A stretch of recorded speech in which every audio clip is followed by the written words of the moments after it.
आपल्याकडे प्रत्येक जेवणात एक चव असते, जी सगळं अधिक खास करते आणि ती म्हणजे चटणी. आज आपण अशाच 4 प्रकारच्या पारंपरिक, चविष्ट आणि आरोग्यदायी चटण्यांची रेसिपी पाहणार आहोत. करायला एकदम सोप्या आहेत. चला सुरुवात करूयात. सर्वात आधी आपण करणार आहोत कारळ्याची चटणी. कारळ हे साधारण असं दिसतं, काळ्या कलरच्या बिया असतात त्या. त्याला इंग्लिशमध्ये नायगर सीड्स असंही म्हणतात. कढईमध्ये तेलाचा कसलाही वापर न करता ह्या बिया आपल्याला छान भाजून घ्यायच्या आहेत. भाजताना बिया उडतात, तर थोड्या वेळासाठी असं झाकण ठेवायचं आणि अधूनमधून हे असं हलवत राहायचं, म्हणजे बिया करपणार नाहीत. व्यवस्थित आपल्याला ह्या बिया भाजून घ्यायच्या आहेत. कारळं भाजताना ह्याचा खूप खमंग असा सुवास सुटतो.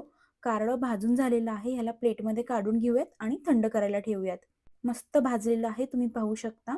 कारळं व्यवस्थित भाजून घ्यायचं आहे. करपणार नाहीत किंवा जळणार नाहीत ह्याची काळजी घ्यायची. आता पुन्हा त्याच कढईमध्ये पाव कप जवस भाजून घेणार आहोत. कारळंही पाव कपच घेतलं होतं. जसं कारळं भाजून घेतलं होतं, अगदी त्याच पद्धतीने जवस भाजून घ्यायचं. कोरडं भाजायचं, तेलाचा वापर करायचा नाही आणि लो फ्लेमवरती हे छान भाजून घ्यायचं. ह्या सगळ्या चटण्या तोंडी लावण्यासाठी अतिशय छान लागतात, खमंग आहेत आणि आरोग्यदायी आहेत. शिवाय करायलाही अगदी झटपट आहेत. जवसही आपले इथे व्यवस्थित भाजून झाले आहेत.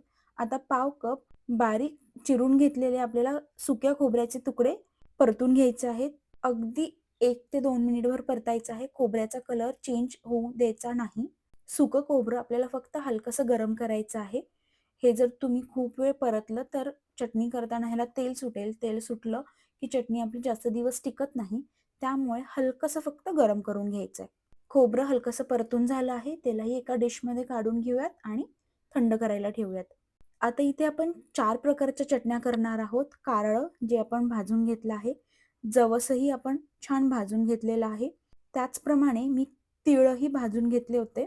ज्याप्रमाणे आपण कारळं आणि जवस भाजलं त्याचप्रमाणे तिळही भाजून घ्यायचे आणि खोबरं. आता हे सगळं थंड करायला ठेवायचं आणि थंड झाल्यानंतरूनच चटणी करायला घ्यायची. गरम असताना तुम्ही वाटलं तर त्याला तेल सुटण्याची शक्यता असते आणि तेल सुटलं की काही दिवसानंतरून चटण्यांना एक वास लागतो, वास येतो आणि त्या जास्त दिवस टिकतही नाहीत. चला, सर्वात आधी खोबऱ्याची चटणी करायला घेऊयात. पाव कप खोबरं भाजून घेतलं होतं ते घालायचं. 1 टेबलस्पून लसणाच्या पाकळ्या, आवडीप्रमाणे लाल तिखट आणि मीठ घालायचं आणि कलरसाठी थोडीशी काश्मीरी पावडर घालायची. आता हे सगळं पल्स करत वाटायचं. खोबरं सगळं बारीक आणि अशी सुटसुटीत चटणी झाली पाहिजे. त्याला तेल सुटलं नाही पाहिजे. त्यामुळे पल्स करतच वाटायचं आणि मस्त खमंग अशी खोबऱ्याची चटणी तयार आहे. आता आपण कारळ्याची चटणी घेऊयात. भाजलेलं कारळं, आवडीप्रमाणे तिखट आणि मीठ, 1 टेबलस्पून लसणाच्या पाकळ्या आणि पुन्हा हे सुद्धा पल्स करत बारीक वाटून घ्यायचं. कारळाची चटणी फारच खमंग आणि चविष्ट लागते. जर तुम्ही कधी ट्राय केली नसेल तर नक्की ट्राय करून पहा. कारळाची चटणी आपली तयार आहे. आता ही आपण काढून घेऊयात. अशाच प्रकारे आपण बाकीच्या दोन्ही राहिलेल्या चटण्या करून घ्यायच्या आणि इथे आता खोबऱ्याची चटणी, जवसाची चटणी, तिळाची चटणी आणि कारळाची चटणी तयार आहे. गरम-गरम वरण-भात, चपाती, भाकरी आणि अगदी डोशासोबतही तुम्ही ह्या चटण्या खाऊ शकता. तुम्हाला सर्वात जास्त कोणती चटणी आवडते हे मला नक्की सांगा कमेंट बॉक्समध्ये.